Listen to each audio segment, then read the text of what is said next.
As you know, I love taking hikes in the forest, and what a beautiful surprise when I stumbled across these mushrooms. Look at these. There's a whole trail of them, and it sort of leads like a path, like a ring. And these are flowery fluids. If you look very closely, I'm going to show you. I'll zoom up on them. These are just gorgeous mushrooms. What I've also found is very mature dried saddle.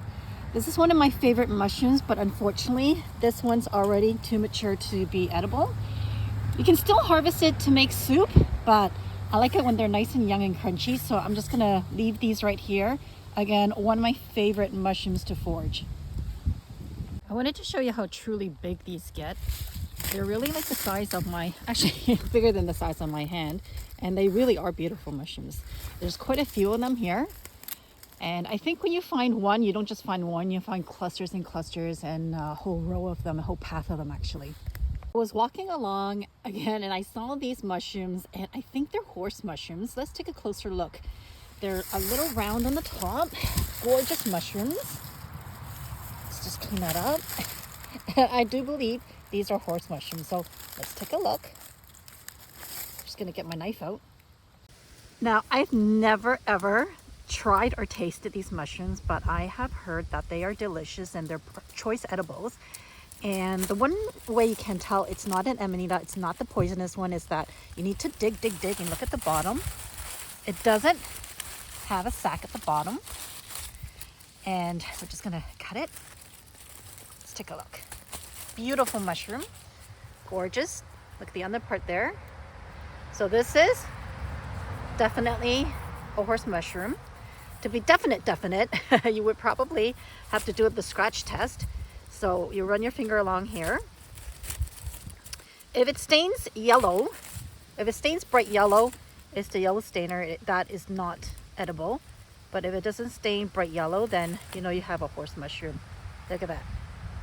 No staining, no yellow. You gotta give it a little sniff. And you can smell it. It's so strong. The only way to truly ID is you gotta aniseed. You have to sniff it and really smell the aniseed smell coming right through. And you know you have yourself a beautiful horse mushroom. Actually, I found two. What a wonderful, successful trip in the woods. Now, I've seen a lot of other mushrooms, but they're not my number one picks. So I normally leave those behind for, I know, other foragers who might enjoy them a little bit more than me. It's a little chilly today. You see, I'm all wrapped up. I tend to kind of just forage the mushrooms that I personally like to eat and leave, like I said, the other ones for other foragers who, you know, may like them more than I do. Let's keep going. Found a lovely bunch of honey mushrooms, and they're so easy to spot because they have these little specks of hair on top, and they have a little ring like that. You notice that? It looks kind of like a nipple, eh? So I'm gonna just take one and show you the bottom. They have like this little ring on the bottom. And these are definitely honey mushrooms. One of the easier mushrooms to identify. Now, apparently my sister says these are so yummy and delicious. So we're gonna harvest these and cook them up. What's great about honey mushrooms is that you don't just find one honey mushroom, you'll find a ton of them.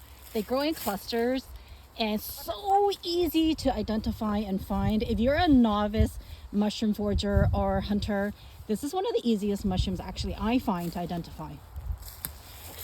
Let's grab a little baby one. Beautiful mushrooms. Take a look at this. And look at the bottom here. You can definitely tell that there's a ring. There is a type called ringless honey mushrooms, but these are the dark honey mushrooms. And you want them when they're young like this and they're tasty and crunchy. You don't want them when they're too old and expired. They become a little bitter when they get too old. So make sure that you're harvesting and eating and enjoying these young honey mushrooms. Beautiful mushrooms. My sister is saying they're so good. I tend to only harvest these little baby ones. I leave the big ones behind and let them to continue growing the spores. Beautiful.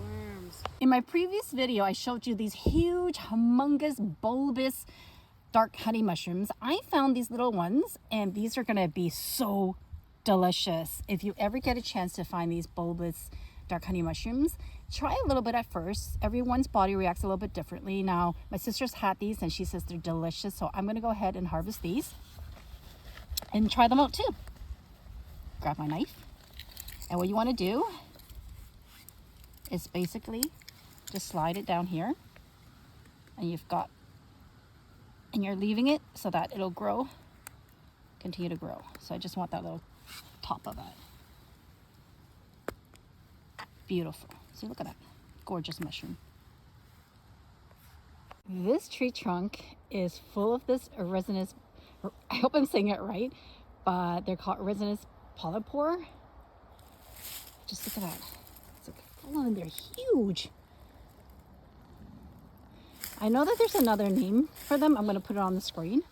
I'm not recalling it as quickly. They're only really good when they're small and tender. I'll show you. Small and tender. But once they're mature, they're not yummy anymore. So, just get my knife out here and show you. So it's the outer rim. You see me cutting it here. Can't cut and hold the camera at the same time. But it's the tender rim right here that is quite delicious when you cook it. So again, you don't eat the whole mushroom. It's only the outer rim where it's still nice and spongy and soft. That is edible. Pretty cool. Resinous polypore. One of the few polypores I find on trees that are edible and actually enjoyable.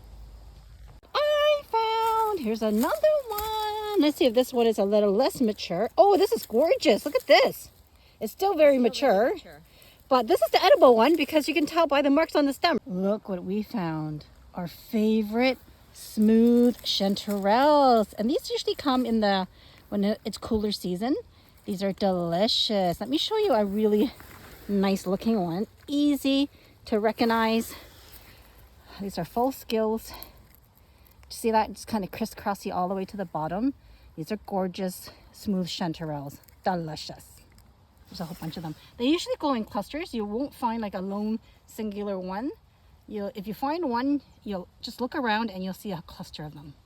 It's a whole flush of smooth chanterelles. I just wanted to show you how gorgeous these are.